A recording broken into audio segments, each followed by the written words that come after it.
Wuja wo alter ho. Se wo koje president biata wani ase. Adia, enie, you ready say. What the already na aba.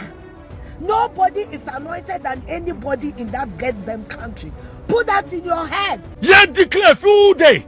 And yes, you say you're bumpire, no. Prez John Mahama so no bumpire. Leaders are selfishness and Kuamu Ghana. Nya sofophobia moment the trade and can Williams no more kika ho. What the trick is it? What the azan, contempo, and the dada Ghana for Chinchim Ghana for Adjune, Sabi, and I'm saying Binmartin war from Tino, and on with the zoom robot. You're two about the man this year buying. A tuana the Ghana for so a bedding Ghana for Timichiano, and then the essay at home. And watch 1st July 2025, and I said the president, John Mahama, also know Ghana a Christian country, and was here 2 days before the vampire. And what declare 1st July Nanka a Republic Day, or say young fancy or Emma National Prayers and Thanksgiving Day. If you do on a Penyah blog media, they were fasting. What I say, they were fasting. I'm a Ghana Maza. Yaram kaya the boy. It is excellent evidence who say, you were fasting. I'm a Ghana, you're born pie. You're the empire, but it's Ghana, you're the empire. Ghana be ye by force. Empire Ghana be ye. Elbows running tea. Ghana be ye. Nasa na Mahama no. Ana Bonohene. Any other journalist abemubi. Don't just say Mahama there. Omo was a monk country Mahama. Visi. Nenis what that one so that we need that ye so be the Magana. Aha you Penyah broke media. Best was a video. Like keep video no that one subscribe to never click notification latest update. Now back to the wide the mama ever comment section of us. That should be no for any be action. It end watch 1st July 2025 and a Republic Day. And I'm trust that accessories the president ko PM ever carry say hono and all the 1st July na Republic Day or the SCO say a National Prayers and Thanksgiving Day. 1st July kwano Mahama add the taxes every say go Ghana force. So 1st July na yebon pay na and Mahama MI 21.9% increment on value added tax on non-life insurance premium. And Wasama 5% increment on diesel price. And petrol price Wasama 2% increment. And Wasama 2.45% increment in electricity bill. And Wasama 7% increment in the price of locally manufactured plastic products. And was some 15% value added tax. And NA so as I when this reason yami adma 16th July no. Dum so levina na komode bana Ghana for your holiday. Esai aba Bank of Ghana esai aba Ghana Revenue Authority for Aja to say dum so levina. Janu beje it and also aba insertion. Now when you came for no ana Bonohene any other journalist abemroso Mahama party there.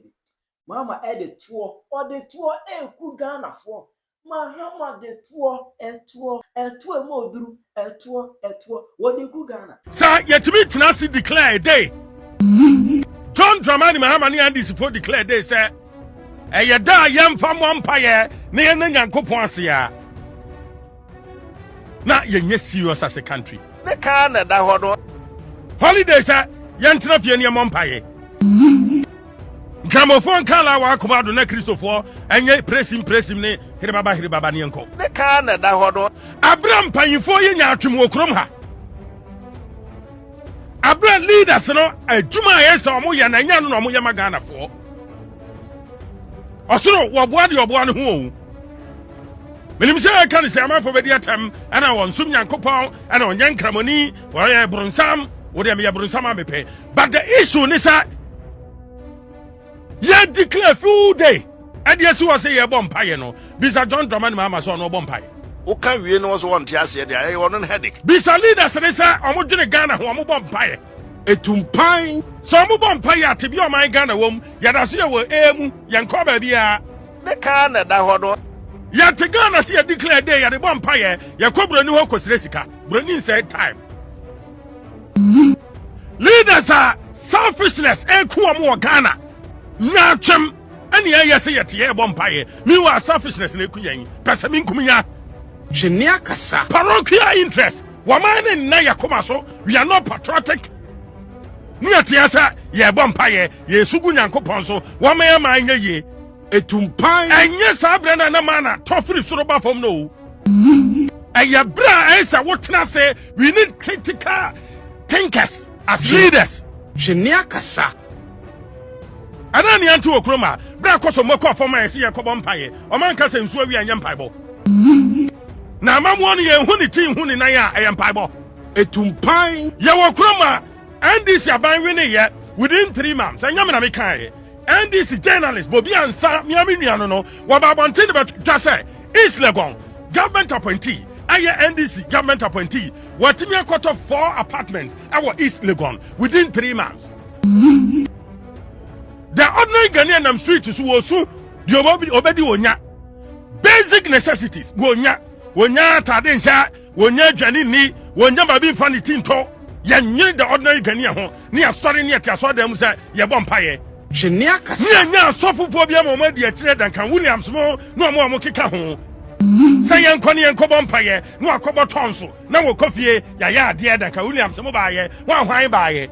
Say anya Duncan Williams na tena kroma ka chenkramoni wontimi ni mai so.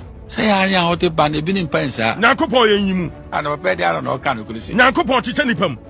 Ye bomwa no kre ne dikan. Enti mpabo na yakobo no dan hihye ni san hwehwani mu mpabo na yakobo.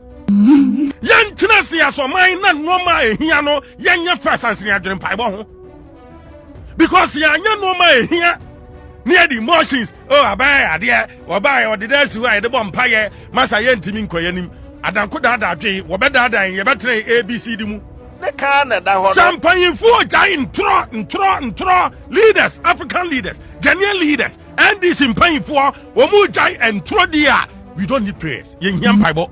Shenia kasa.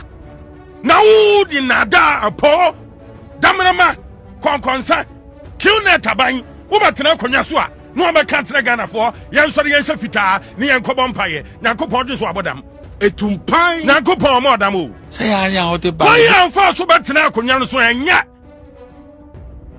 kwai na amfa so betena konya so no enya ntumpa abo Nyankopon tie Etumpan.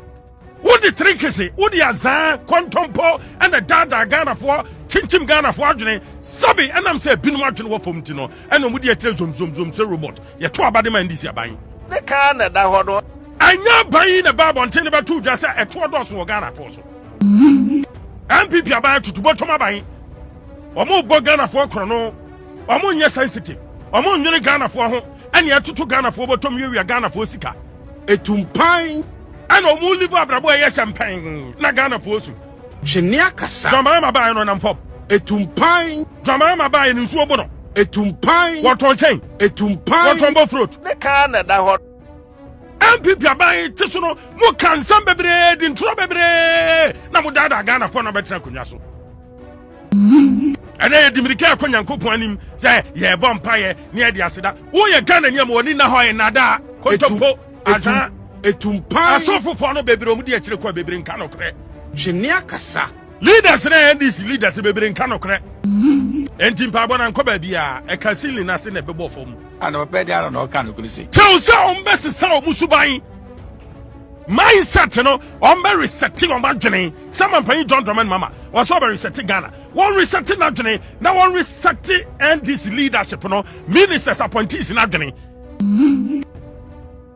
Na yo kroma na illegal mining e say yensuo NDC abamba yenko ba bia o ye to NDC fo agum sa mobro e no mu sensuo e na sabe mobro wa enum nsuo asai ne ka na da ho do ama Ghana asase sai kwaye bretu o sai wo se yakobo mpaye. Fix the problem first.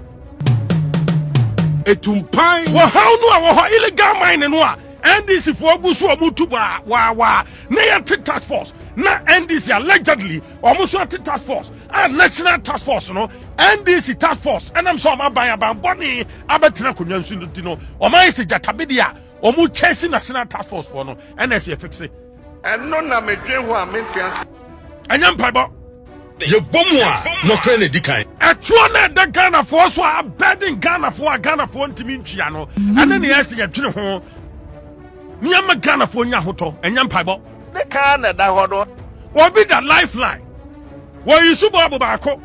Bosome wo twa light be 50 Ghana cedis. Sa nipa no yentimi solve the problem. Yendwene ne ho ne yakotena say National Day for Prayers and Thanksgiving. Thanksgiving for what? Prayers for what and pardon for what? Ah, 3 July ya ye wo bi ya Ghana for osu. Bosome ya wura no eye to bosome Etumpan. ye de eto bedin Ghanaian. Ne yakogina so da bu say ye ko bompaye 1 July ye ko den Yankopon ase ne abompaye. Omo dan Yankopon ase because omo bo Ghana for po, omo bo Ghana for kro no, NDC for bo kro no nti omo ko den Yankopon ase ne. Etumpan. I'm telling you and I'll tell you, I'll give you evidence. Ghana for ye who say ye passem esuase. Ghana for ye who say obi eye nyame nipa echen obi. See. So we can 1 Peter chapter 2 verse 8. Or say we are the chosen ones, one more be a year. Or say we are the royal priesthood, God's possession. Or you see word we, meaning every Christian. And I touch not my anointed, touch not my anointed. Psalm chapter 1 verse 1 makes it clear. Was saying Shrani don't for Snabia. And you're anointed, no? Politics. Instead of you to sit your pastor down and advise him, say, Papa, baby, I walk on a hot show. Now I go to your animal home. I attach not to my anointed. Mom, some politician be and no cassette here, Reverend Obi. Mo papa, no what to be that? What to be some politician be a cassette here, Mo papa, Money be saying, sir. For over 12 years, Yamie Juma Noye, one politics, one yaman yourself, or preaching quantity, or we are near bompaye, no be a kuni fee. That is the anointed of God. Mezava mankind. What is a politician be did you ojaba atemda? And to moka se ojaba yamin yi bibi in chileno. Prophet be pa na wa Ghana wa binti so ojaba. Prophet be na won kan ho, a wa binti ojaba. To ka so ojaba hu hwe. Ojaba ba like dey bia no so wo ye politics order. And to also politician be kan asem da. Aha. So wuja wo alter ho. Na ya wa den sa wo koka MPP ni NDC asem. Wuja wo alter ho. Sa wo koje president bi ata woni ase. Adia and you already say what the already in Abba. Nobody is anointed than anybody in that get them country. Put that in your head. And I saw for only be Eshenya Mesumachi no Mujimi. What Jimmy I have a catch no. I am telling you. Nyamensa nya so for no so enche imam for no mugu krom hono. One will say, Imam, the about the Jana, Allah, Akabado, Ila, and then the other say, Dr. Mahmoud Bamian, what will be that? Why not gyimii now? So long as you want to fool with the name of the Lord, we will tell you our mind. It is not Christianity and it is not in the Bible. Papa, for gyimii, what's not say? If you want to be respected as a pastor, as a senior man of God, live your life accordingly. Stay away from politics because politics comes with insults. Nobody will come and insult you if you are sitting in your office. But if you leave your office and start gallivanting and start orchestrating with politicians, other politicians, and start paying bribes to small pastors to come and lie, Papa would already ebeje. To the word, to the wise is a word. Nobody is anointed than anybody. We were all bought by the blood of Jesus. Or be anywhere you measure and your quantity and the other also will be. Whoever accepts Jesus Christ as the Lord and Savior automatically becomes the royal priesthood. And we are all the anointed of God. And Timonya gyimii no makram. Obi ti masana mekain. Ede be den check ese ba Penyah Mahama. Ene 1st July. Yes. 1st July. Edima eye anwasem yinesi. yeah amendments oh yeah holidays into your company and what this was signing sa amendment bill no I'm na be mra and the day juma into which means that Friday coming a be public holiday into Friday be public holiday and then o man peni ama or no man peni nkofo ma fa no holiday o man fa no holiday back to wase and no man peni akwajuba sir after and no man peni sir no national prayer yes and Thanksgiving here adna ntia je Friday no it then one kwadwa to wase we was a commons kwadwa time o man peni kwadwa so men ka so kwadwa me see and the holiday no man peni afa no o man peni breach the laws of Ghana it's very important and one kwadwa we preach the laws of Ghana and we do na de odi ma Ghana fo akwaba e wo 1 July ni 1 July Ghana for mutie o say 1 July fear nekoi non-life insurance become motor insurances obetua VAT 21.9%. Our pennies were tuned by force over so mo sha confirm mu free asiko obi a worker bia wo non-life insurance premium our pennies say and 1 July or say over say mo sha confirm mu free asiko 21.9% increment VAT utua our pennies say finekwe Ghana for munyamo fuel prices watoso by 5%, diesel 2% petrol from a neck of our penny said your demo makwaba about 1 July any July mono o kumo now I hear ya mukwaba ko chishimo man marry cause mutimi yebiu that's what person okumo that also be answer our penny said fear neck electricity tariffs watoso by 2.45%. Oh, no, but they say fuel now. We can. Fuel no obi. 8 consecutive times and drop it. 8 from 1 July. Of a Ghana for El Ghana. Almost sure what come from who few years ago. No, my penny in the bush for taxi. Any day. Eti. Almost if you're in a plastic products. Manufacturers no. Almost say. Because of the 5% excise taxes a government treatment also almost to money masunti obi all the plastic here gyimii plastic for more more Kantamanto more Kofodia more Gata market more commercial esafo omampani say obese boko sha kofu wo tom entifine kwe 7% mo omo de to so se de be ya mo boka mba adwuma boka na mo ho be kire mo makowu no na yire ne matrawiase. That is what omampani be kwama July.